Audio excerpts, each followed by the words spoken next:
I'm Larry Moss, and I'd like to welcome you to Brush with Knowledge.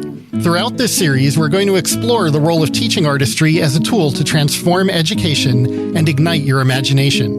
In each episode, we'll highlight the work of a different teaching artist and offer ideas that you can use in your own classrooms, meetings, and even the larger communities you serve and live in. Hi, today on Brush with Knowledge, we're talking about teaching artistry and how we can educate the world more about what teaching artists do. Hang on a second. Wait a second, Larry.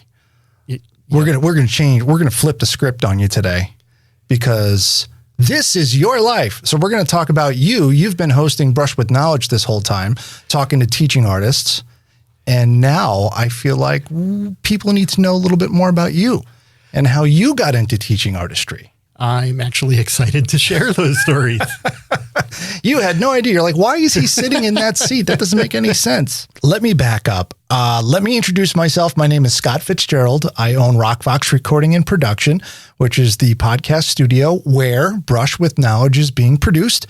And Larry and I go back a few years, and Larry came to me and asked me to help him with this project.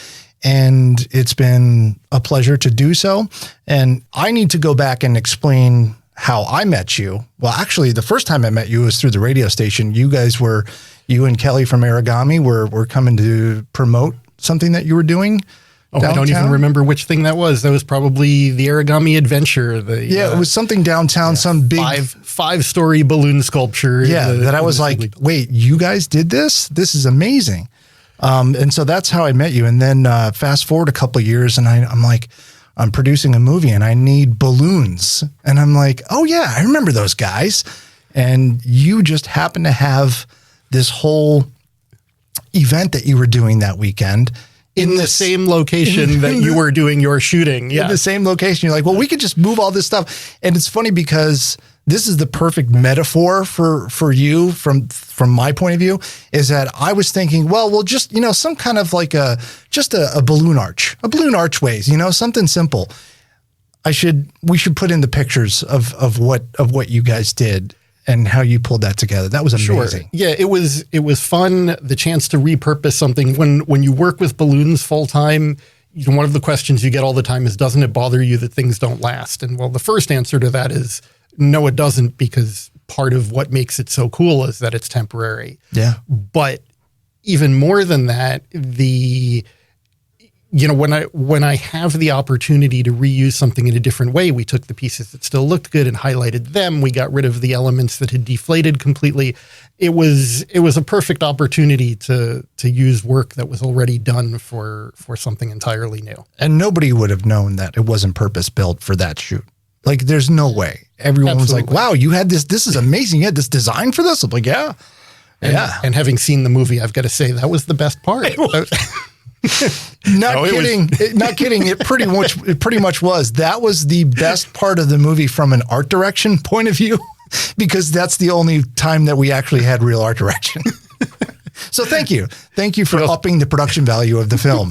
You had a great cast. I had a blast just hanging out and chatting with people I hadn't seen in a while. It was a lot of fun. But that brings me to where we are sitting here at the studio, and finishing up 10 episodes of your project, Brush with Knowledge, where you have brought in, and first of all, this was an experience for me, a learning experience for me, because I didn't really know what teaching artistry was.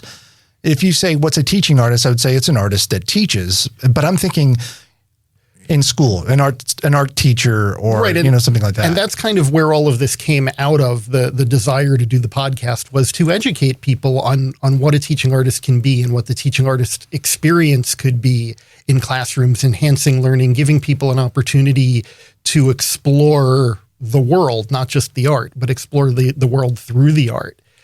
And yeah, finding out, I remember when we first talked about it, and I had asked you what you thought of me putting a podcast together in my own studio and bringing guests in, and you said, now wait a second, concentrate on your content. It's like, sure, you have the ability to do this, but yeah. Focus on your content and your guests. So much to do. Yes. So much to do. And you've come in with these pages of notes, and to your credit, the people that you have spoken with are, like yourself, very accomplished in the fields that they work in, and there's a lot to cover in a short amount of time. Right. So let me address the pages of notes. Okay. Because I know you've heard me say this before. To me, like a podcast is a conversation. I enjoy the conversation. You can improv, you play off of each other, but the best improv to me is that which is rehearsed. I write a script before I step on stage. I get it. And I may, I'll go off script. I love exploring and seeing where things take me. But the moment something doesn't feel right, I'm back on that script. Yeah. And it is important to have that kind of structure, because even when you go see an improv troupe in their shows, they still have some sort of an idea of, it's not like they just walk out, what are we talking about tonight? They have a show figured out, and then they have some parameters that they can go in and out of. Right. And to bring this back to the classroom, and not all teaching artistry happens in the classroom. I want to stress that. Yeah. But the classroom example, a teacher that is ready, has their lesson plans. If they're going to get through that class, they have a plan. They know what they're doing. But it's about the learning experience and the learners in the room. So the questions they ask, the direction that they go, their response to the new information they've been gathering is going to affect the classroom. So a teacher is essentially doing that improv with a script to fall back on. And going back in time to your beginning, when did it happen that you decided that you were going to, what was your start in the arts? In the arts, so I remember at 5 years old, my kindergarten teacher, Mrs. Shoglow, used to bring a violin into class from time to time, and she offered free violin lessons to anyone who wanted to come after school. Nice. And, my mom supported that, and I remember just falling in love with playing with the violin and making sounds, and that whole experience. Although my mom, and she's going to listen to this podcast later, she's going to go, okay, here's that story again. For many, many years, I heard about how many millions of dollars she spent on music with other teachers and other instruments later that these free lessons cost her, and I'm not even doing music today, but foundation. But that was the foundation, and music was always, or art. So from the time I was really little, my two brothers, we were always encouraged to create and play. My mom has always done that. I remember my dad used to sit and draw with me. My mom still knits. That's the art she does most. But I remember as a kid, there were always projects. I remember birthday parties were art parties, and we made art, and everybody loved it. All my friends so from very early on, I was encouraged to create and make things, and a number of times along the way. I mean, I think also at 5 years old, I went and found the video, because YouTube is great. You can find old stuff. I was 5 years old the first time I saw magician Doug Henning on TV. And to me, I think that really hooked me in being able to entertain others. Like the music I was doing, I was taught how to make sounds out of the violin, and I thought it was for me. It wasn't necessarily for others. But the idea that he taught a magic trick on that show that I watched, and it was something silly. I remember tearing up a napkin and having a spare napkin tucked under my sleeve that I could pull out later. But that silly little thing, it's that connection to the audience. And what he was doing at that time was sharing. He was connecting with his audience through exploration and play.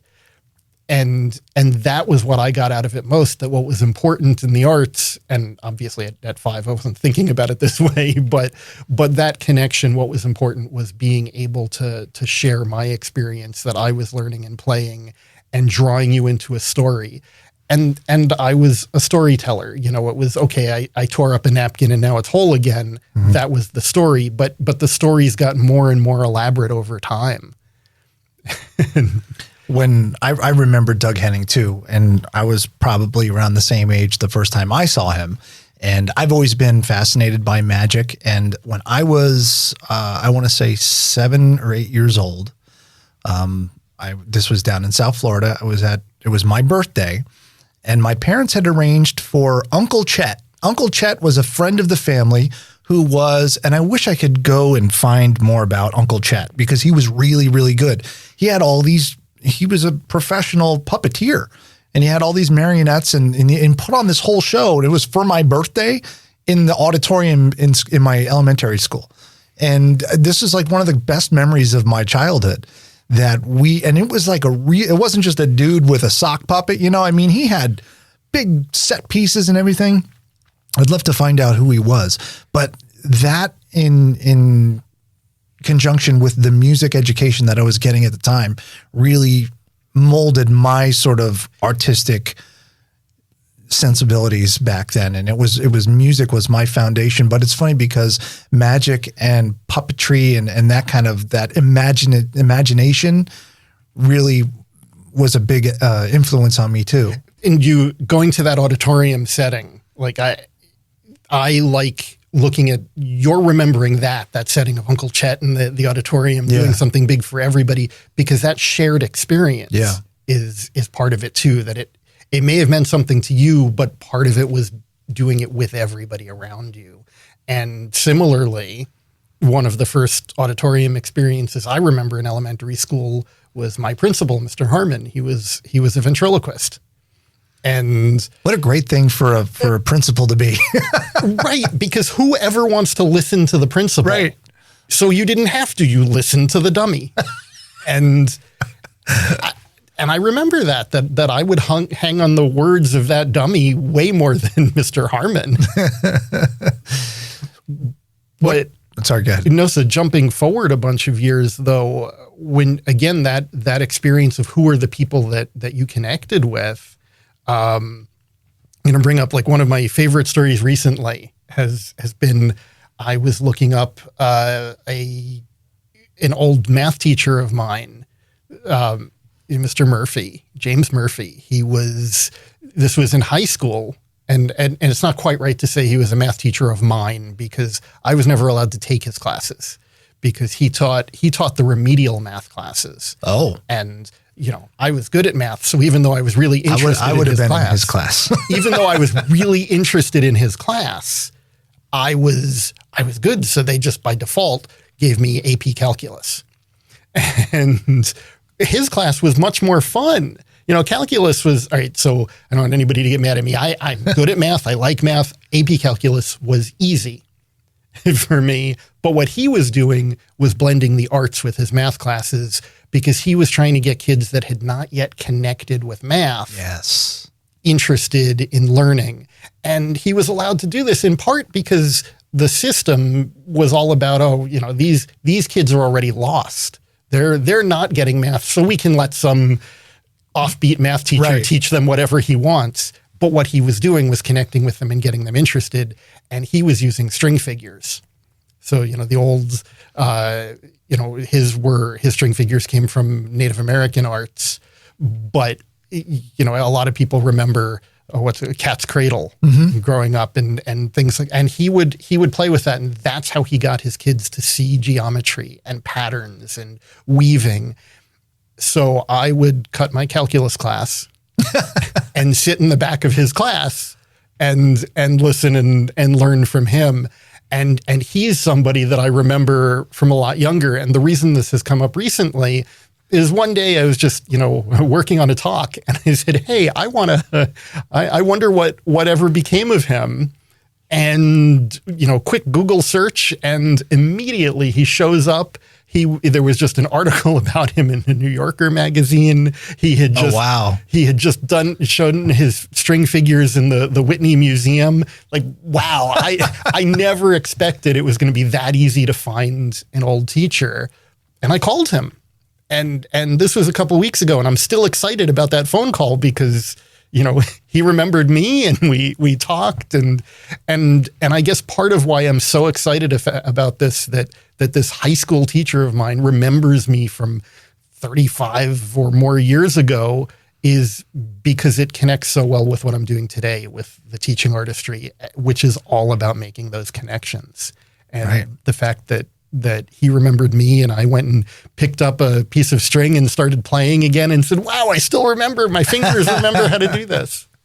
Do you remember the moment where you kind of decided that teaching was something that you wanted to do? Kind of. It was, I guess I always taught, and for a long time didn't realize that that's what I was doing. I always liked, so the best actors in a theater production are engaged with their audience. It's not just a one-way presentation. But you've got to be a really skilled actor to bring in that audience and make them part of the show and presentation with you. And teaching is kind of that, where you're given that audience that, and I want to say this right because I don't want it to sound like the only reason I care about teaching is entertaining, because that's not it at all. It's that the learner is engaged with you. They have a reason to be working with you and following you. And it's exciting for me to get that feedback back from them right away. Did they learn? Did they catch on to what I was presenting?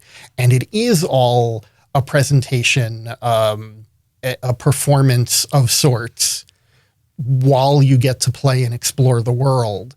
And when I realized that, like, I've been on stages since I was 5, playing the violin, doing the Suzuki method on stage with all of the other little kids, but I was a street magician in New York City. I worked in Central Park. I was the magic demonstrator in FAO Schwartz, worked my way up then to stages but I realized that the piece that I cared about most was that interaction. So the moment of change, I think, was I finished my first degree, in math, and was working as a computer programmer. And I said, I hate this. There are no people around me. I paid my way through school performing and always having that experience and going, wait, I'm missing this. I am missing this interaction. Interacting with a computer was not in any way the same. So realizing then that I wasn't sure if I never expected to have this art career that was taking me around the world. That was never part of the plan. That's interesting to me.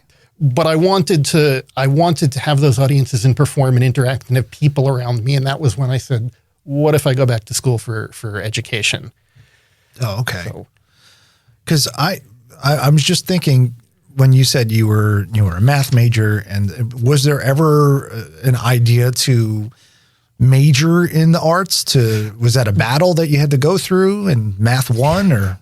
No, I just wasn't a thought. I was always a musician. I went to Performing Arts High School in New York City, or LaGuardia High School now. For anybody that doesn't recognize those names, the school in the movie Fame, where I was surrounded by kids that's what they wanted to do. They wanted a career in the arts. I never did. I just wanted the arts to be around me.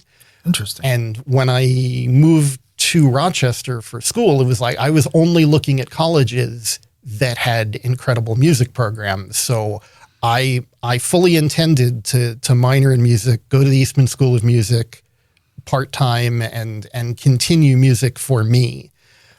I was not expecting that. And what's more, when I think back to the high school experience, and this is one of the things that I push really hard with using the arts in classrooms, is that we use all of the arts. And I remember in high school being told, when I asked about taking visual arts classes, they said, no, you got into the school as a violinist, you stick with violin. And I was allowed to explore a little bit with, piano, viola, guitar. That's not really, it was still string instruments was essentially what I was doing. And I wanted I wanted to play in the arts in other areas. And I asked about these visual art classes, and they said, no, there's no room in your schedule. It's like, yeah, well, I'll drop the music in order to do this. And they said no. And it was only later that I picked up, and I moved to Rochester, but I had put down the violin for a while, actually, because I hurt my arm and couldn't play the violin. And I started picking up the magic, the balloons, and the things I did later, because as not the thing that I had spent as many years working on, it wasn't as painful to learn from the beginning. I'd have to pick up a violin again and retrain my fingers was frustrating. But to retrain my fingers to handle a deck of cards or to twist balloons was fun and exciting. It was new.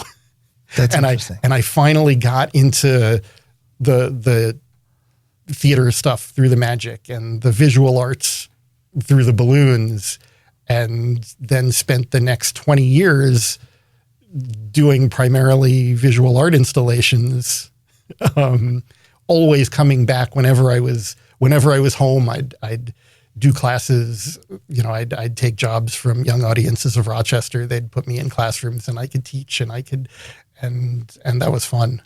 Seems like this life sort of chose you. It Yes. seems like the way fate has happened, if you believe in that kind of stuff, it was just like, I'm going to go this way. And it's like, no, you're not. You're coming here. Absolutely. And fate was mean, because I could have had an office job and had seen a regular paycheck. But would you be happy? Oh, probably not. Yeah, I have had a blast. I was just having this conversation with my kids last night, because they're trying to figure out, the two youngest are still in college right now. And they're all trying to figure out what direction they're going next. And we were just talking about all of this and hearing from one of them or all of them what it looked like to them growing up in this household. We had really good years, and then we had years that we really struggled. So yeah, fate pulled me in directions not necessarily the nicest and friendliest on the family. But you know what? From the outside looking in, from my point of view, you're a really resourceful guy. Like, in my mind, you're like the artistic MacGyver. Like, you can. Larry's trying to figure this out. We'll just give him a roll of gaff tape and some peanuts and a chocolate bar, and he's got it handled. But that's you guys managed to subsist on a lot of things that people throw out, and you find these amazing things, just like furniture. I mean, so what you're saying is we're hoarders. You're hoarders. No, but you manage to take things that people you see in. Let me try to say this again. You see things. You see the potential in things that most people don't. That they see as trash, as garbage, or as just riffraff. And you're like, oh no, wait, you could take this and you could do this to it, and now you have this. And I've always been amazed by that. And I've got to say, yes, a lot of that, got to bring Kelly into this, my wife and partner. And yes, so we have traveled around the world together doing these things.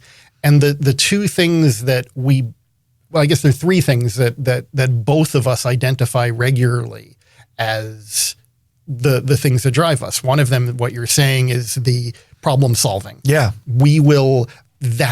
That drives us both. That, like, oh wow, here's a situation. And I love it when I get phone calls. I loved when you called about the movie and said, what have you got? It's like, well, we don't have a whole lot of time to build a new set for you, but we'll figure this out. Even you in my studio recording me doing a couple of things, and oh no, what are we going to do? We don't have quite what we thought we did. There's always a solution.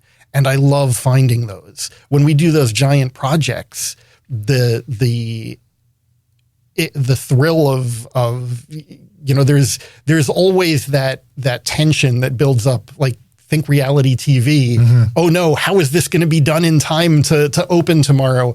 But that's actually what our life was like for a long time on those big projects, because we were exploring and creating things in a way that nobody ever had before. So a lot of the problem solving comes from the advanced planning. Who do I need on my crew that is so amazing that they're going to solve anything? And what materials do we have when it turns out that you have a carton of balloons that somebody stored on top of a radiator so the balloons don't inflate anymore? They're all melted together. That, I love those problem situations because you always end up with something that you weren't planning on. And then I said there were three things that drive us. So the storytelling piece. The two of us are both storytellers. And, I lost what number 3 was. I was math major. I can't count.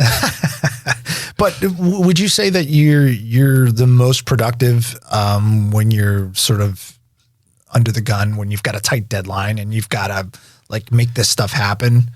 Well, it depends on what you mean by productive. Most creative under pressure. Problem solving. Under pressure, there is always great creativity. The productive piece, like working with balloons, you have to make things at the last minute. It's not like you can work on a project in the studio and walk away from it for a couple of weeks while you process. Yeah, because the balloons deflate. So it really.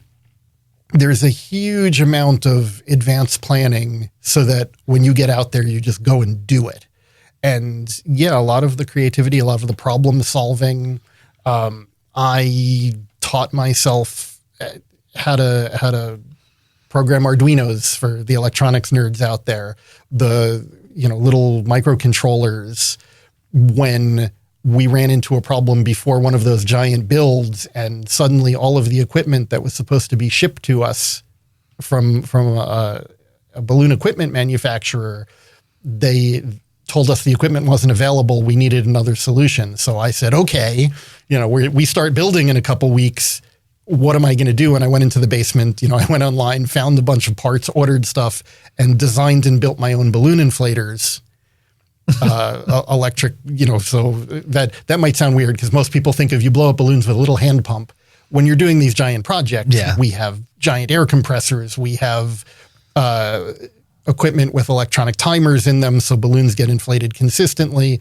And this was a last minute thing. What are we going to do? I guess we're going to build our own. And that was 10 years ago, and we still use the equipment that we built out of necessity. Because it works better for us than anything else out there. It was, if we're doing it from scratch, why copy the things that already exist? Let's instead make the thing we need. Yeah. And you, because of this ability for you to solve problems and to just sort of make something out of nothing, you've got this sort of leadership aspect to you. When it comes to these kind of projects. So you've taken that leadership and applied it to the arts in so many different ways by creating organizations for other artists and for people to get together. And so that was number 3. Was the other thing we like to do is we like doing community stuff, and it's all about building community around the arts. And yes, so our big projects were about how do we bring community together? How can we teach them through our art? How can we make this a better community and all of us working together and enjoying our time together and all of that? But yes, it has then spun into this, where do we go next? And my focus has shifted a little bit, not just from the arts and creating and direct one-on-one with the students and the end audience, but working with the artists. And Teaching Artists ROC was an organization that came out of this need in the community. So I mentioned Young Audiences of Rochester before. It's been mentioned in past episodes because a lot of the artists that I have talked to here, maybe even all of them, were in some way connected to Young Audiences at one point. And unfortunately, Young Audiences, which was this, and I'll describe it because a lot of people say booking agency, which is not right.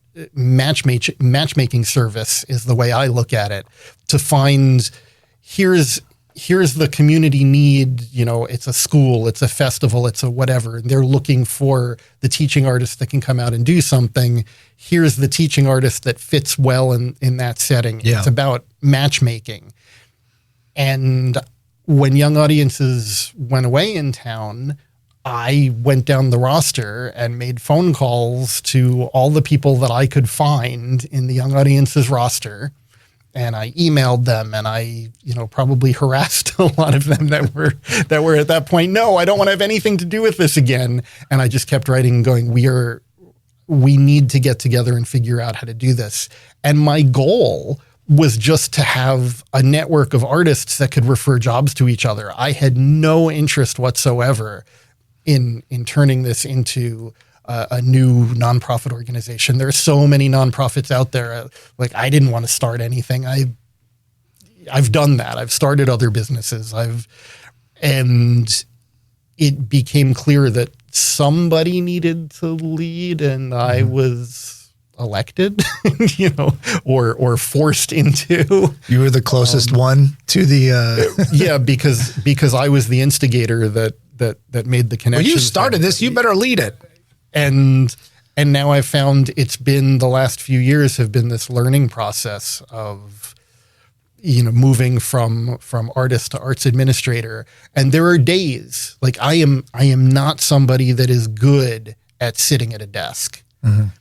And there are a lot of days that I just get really frustrated, and, I need to stop. I can't do this anymore. I need to hire my replacement. The administrative part of it. Yeah. And then there are other days that I go, no, this actually feels right. I'm doing the right thing. I have created this organization, and I'm going to take it to the next step, the next place. And we're going to be as big as the previous organization was, and so that it can survive on its own. And I sort of I'm not going to walk away from it until it has reached that. Teaching Artists ROC. What's the one thing right now that you think that it really needs besides money? Besides money? Besides money. Or is that the only thing? I think, a larger staff, because right now it's me and Gretchen Anthony.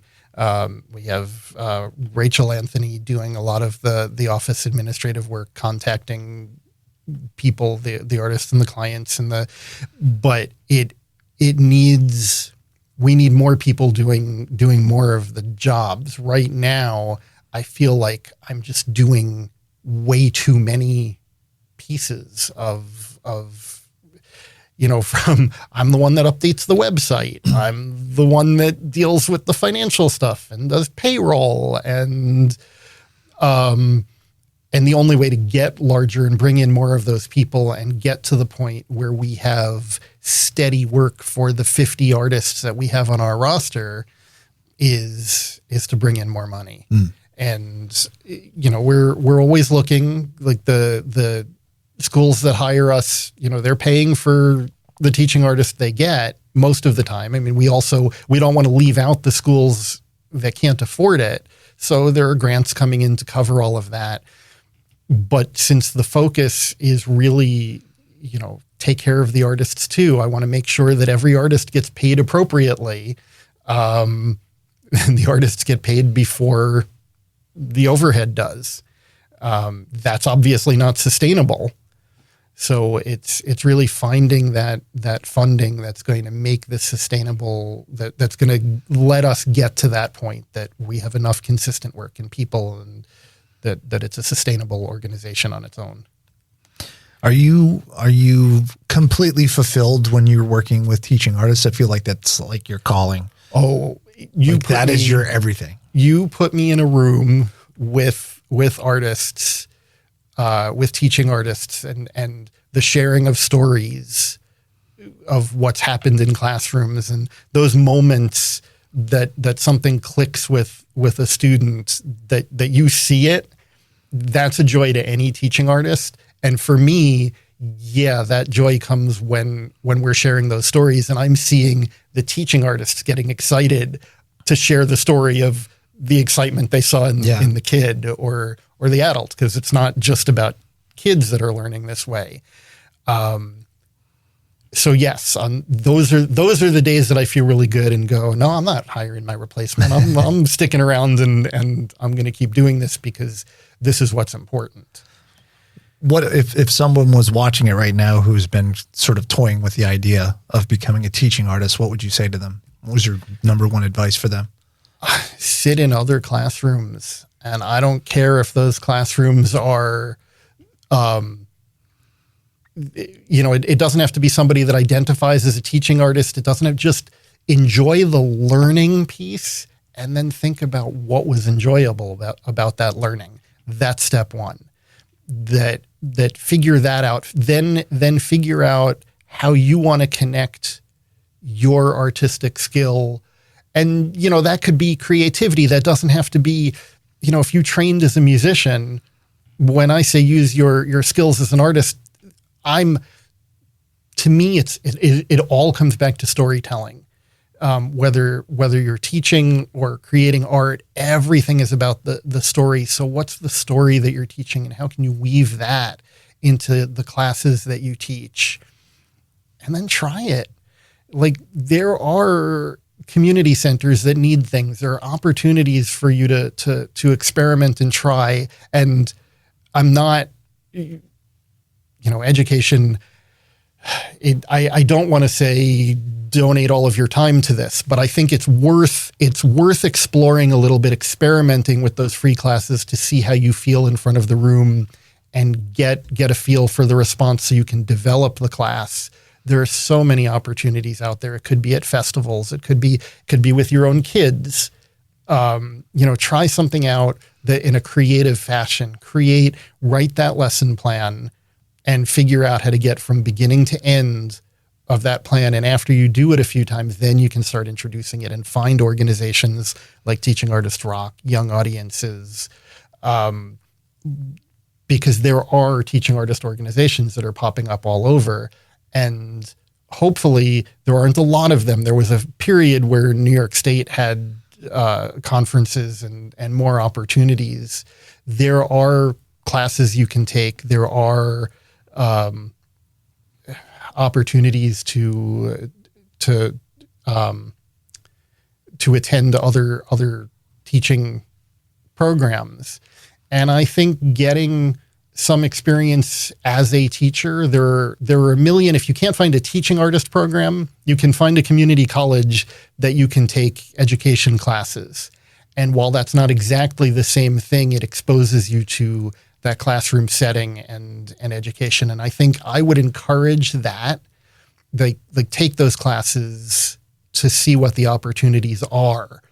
And when I was doing education classes, I remember some of my professors looking at me going, why is everybody an audience? What is, telling me that I couldn't sustain what I was doing, that I wouldn't have the energy to write every lesson as a show. And that's absolutely true. But I am so glad that I had those education classes to kind of frame what the education environment looked like. So even if I wanted to change all of it, it was to experience what was currently happening in traditional classrooms so that I knew what I was trying to do. And I think that's something that is often overlooked.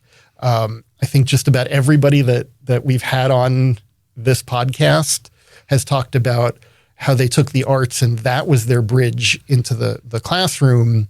And that's good. I just want to show the other side of that you can learn from the traditional education side and come back to your art just as much as you can take your art and bring it into the classroom. And you said before that you thought previously that a teaching artist was an artist that teaches. There's nothing wrong with that either.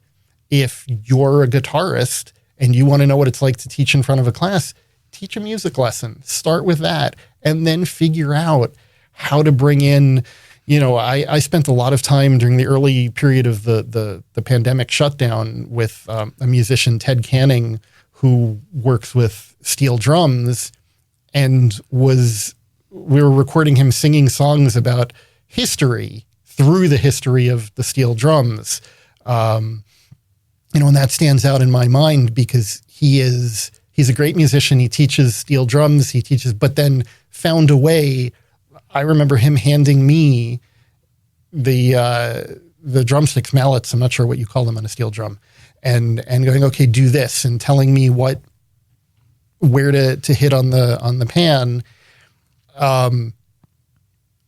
So he was teaching the music piece while singing a song that he had written about history and enslaved peoples. And, so I think there's that way of being creative. Recently I talked to Paul Vincent Nunes on the podcast, and he was talking about, similarly finding subjects that he wants to teach kids, and then going back to his music to present it and writing good music. And if you've got that skill as a musician, if you're an artist, same thing, you can teach painting, but also introduce subjects like, so today the thing let's do biology.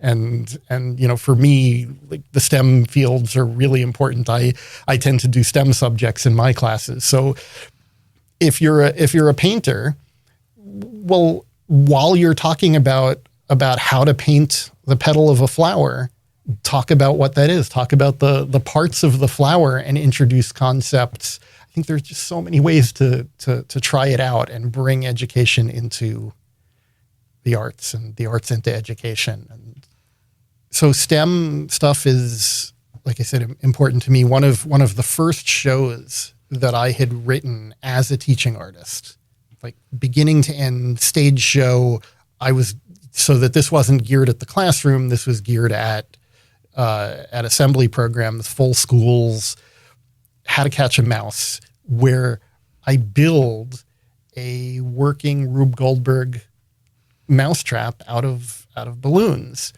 And it's interactive, and I bring kids up to enjoy that. That I think the reason I bring that up often is that it's a great example of using the arts, not teaching art. I'm not teaching kids using the arts to teach. I'm not teaching kids how to make the mouse ears and all of those pieces. I'm showing them I'm using the arts so that they connect to something at a level that is interesting to them. So, one of the things also that you can play with as a creative person, Rube Goldberg machines are great. Bringing this back to earlier where we were talking about problem solving. You've got a box of stuff, solve a problem. If it's a mousetrap, it's, so we're going to drop a cage on top of a mouse, or how are we going to get this ball into that basket? Those are some of my favorite videos on social media when you pop across one of those, and it's this elaborate machine that they've built throughout their whole house. Yes. Those are incredible. And that is tying the real world and mechanics into physics and all that stuff. Yeah. I think that's a great example. So that's a great place to play also. So, Larry, one of the things that you've done consistently throughout this podcast is to ask your guest if there's something that he or she could teach the viewing and listening audience now. Is there something that you have that you'd like to teach us? Sure. And this is actually kind of weird for me because I was just talking about STEM stuff and how I'm usually doing the STEM. I'm going to go in a different direction and share an idea that came up.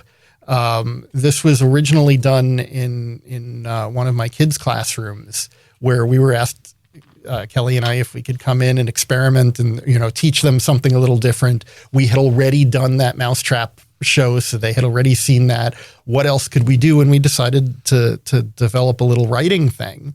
And this is so easy. I have learned over the years that most of the content that I create is never seen by the world, whether it's the writing, I don't know how many things I've built that were just me sitting around experimenting, see where it goes. And I think one of the greatest lessons that you can learn is that when you're being creative, not every idea that you come up with has to be saved.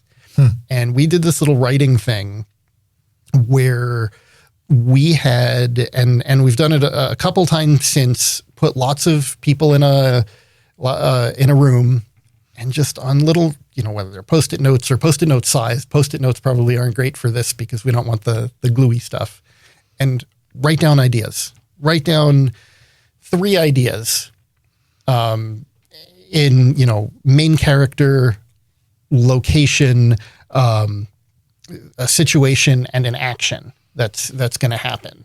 All on separate papers. Kind of like what they do for those 48 hours, film writing, screenwriting contests and stuff like that, where you come up with a character, a situation, and a theme or something. So there's nothing new in that. That's one of the things you do writing. But when you have a room full of people doing this and writing those down on different color pieces of paper, and then we said that this is the introduction of the not every idea is a good one and not everything has to be used. Scrunch up those pieces of paper into little balls and start tossing your ideas around. And I really like this because now, throw those ideas around the room, toss them around. Some of them are going to get lost in the process. That's okay. We have a room full of ideas. And now reach out and grab a ball in each color that we started with. They came from different places, and open them up and read them and write your story with that. That's fun. And we had a blast. And I was just thinking about that recently and how I haven't done that one in a while, because again, I'm not usually the one doing the writing classes, but that one can be so much fun because you never know what direction you're going to end up going. I'm pretty sure that I had a teacher do something similar to that, like in middle school or something. It was an off day. It was just one of those days where she was just like, we're going to do something different today. I think it was a literature class, if I'm not mistaken. And we did something similar. We wrote ideas on cards, and then everybody went around and we kind of collected all the cards and then mixed them Shuffled up. And then got them back, and everybody had X amount of cards, and we wrote stories based on the cards that we got. And it was pretty fun. It was really cool. So I would definitely do that. I'm going to do that today. Awesome. We can take this podcast and cut it all up into lots of pieces and shuffle it and put it back together and see what we get. See if it makes sense. I think you're going to ask me to do that later. Well, this has been really fun. So, the one thing we should do is wrap up the series. And say, this was episode 10. I have had a blast. I have learned a lot. The best thing for me, I know when we started this, I made lists of teaching artists that I wanted to talk to, and I thought I was going to be interviewing people around the country. And we've been able to focus on just the folks right here. There are amazing, interesting people everywhere, but right next to you, there's going to be somebody that's going to be fun. And I have really enjoyed the one-on-one time that I have had, because now running an organization, I'm usually sending things out to 50 people. Mm-hmm. And it's so nice for me to have an hour that I sit in a room and actually talk about somebody and their art. It has been a great experience. I'm going to continue this, but I'm going to take a little break. 10 episodes is a good way to wrap up a start, and hopefully find some funding to continue this. So, I'll throw that in the pitch in there too. Definitely, go to brushwithknowledge.com. It points to a couple of ways, Patreon and buymeacoffee.com, to the ways that you can support this so that we can continue this and continue bringing on some of those fascinating people. I'm not sure exactly how long the break is going to be. It's going to come down to funding and time and me getting caught up on all of the work I've ignored while I've been working on the podcast. Well, one thing that I've really gotten out of it is, well, first of all, being able to meet all of your guests, people that I really don't believe that I would have met any other way, through your podcast.